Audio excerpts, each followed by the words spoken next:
Welcome to the Perals system.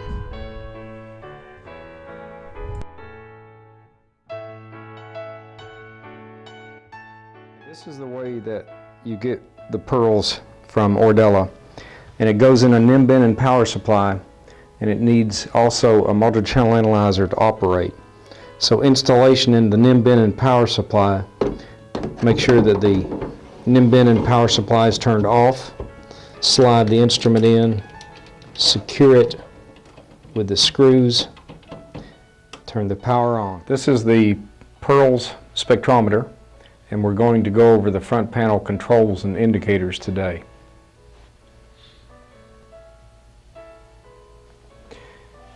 This is the gain control. This controls the output voltage of the Perals to the ADC or to the multi-channel analyzer. And most MCAs operate on 0 to 8 volts or 0 to 10 volts, and it leaves the factory set 0 to 10 volts. This switch down here, it's a dual position switch. In the up position, the display switch activates a pulse generator internal to the Perals and enables you to set the pile-up rejector that is over here. In the down position, it activates the pulsar and enables you to set the pulse shape discriminator with this potentiometer. This LED here indicates that the internal high voltage power supply is on and functioning, and if you remove the cap to put a sample in, for example, it disables the high voltage, and then it comes back on as you tighten the cap. Again, the pulse shape discriminator setting is here. This enables you to discriminate between the beta, gamma, and alpha pulses, and the pile-up rejector is the upper level discriminator that's used to reject cosmics.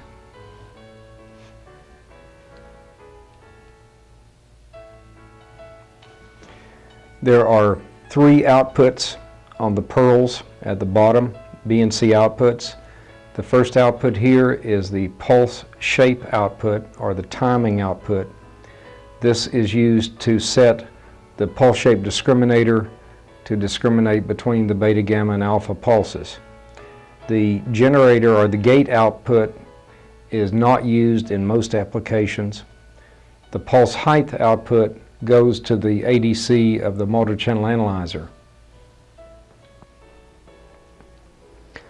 One of the installation procedures of the Perals spectrometer is to add silicon oil to the sample chamber.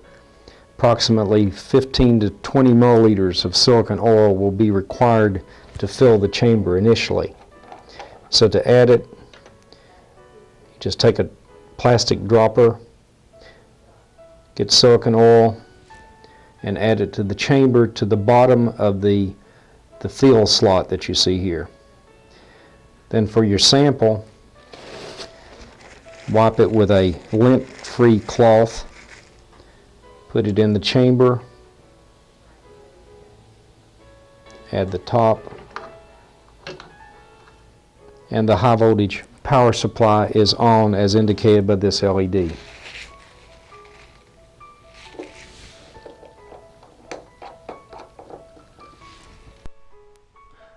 Here we have the sparging gas conditioner, whose function is to displace the air or oxygen with toluene saturated argon gas so that we don't lose any of the solvent.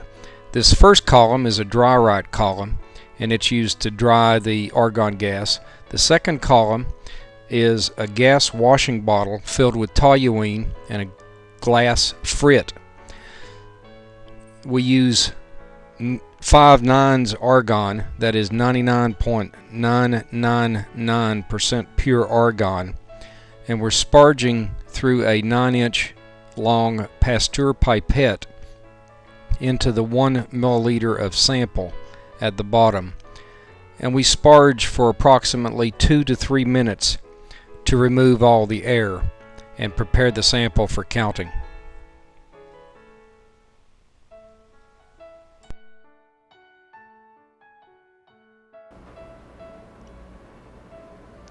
Now we have the Perals set up, and we're going to use it in addition with an MCA to count samples.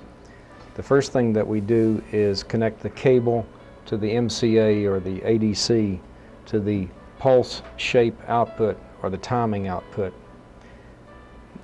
We have the sample already inside, and we'll set the pulse shape discriminator or the PSD. In order to do that, we're going to hold the display switch down, and we're going to simultaneously move the pulse shape discriminator potentiometer here, and we can see the results on the screen. We're going to be setting the pulse shape discriminator in the valley between the beta gamma pulses and the alpha pulses. The beta gamma pulses are on the left and the alpha pulses are on the right. Here is the pulse shape or the timing spectra growing in. Again, the beta gamma pulses are on the left and the alpha pulses are on the right. In just a minute we'll see the pulse shape discriminator pulsar coming in from the left as we see it now, and we're going to be setting the pulsar in between the valley of the two peaks so that the PSD is properly set. In case we're counting very low level alpha samples that do not have a beta gamma background, such as plutonium samples, we need to induce a beta gamma background, and we do that by holding a cesium-137 or other gamma emitter source up to the sample chamber of the Perals. This is a 1 microcurie cesium-137 source, and it induces a beta gamma background. This is an example of a pulse shape or timing spectrum that is actually uranium, and you see the beta gamma pulse on the left growing much faster because we're holding the cesium-137 source up to the surface of the Perals to induce the beta gamma background. Now we will set the PSD in just a minute.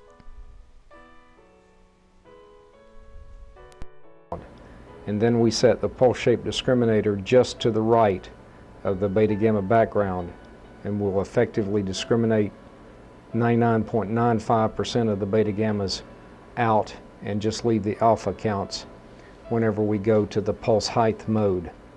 And to do that, we move the BNC cable to the leftmost BNC connector, the pulse height. We clear our multi-channel analyzer and start acquiring again, and we use the Maestro software and a card that goes into a computer that converts it into a multi-channel analyzer. Now, after setting the pulse shape discriminator, here is the pulse height spectrum of normal uranium with U-238 on the left and U-234 on the right, and we'll let the spectrum grow in.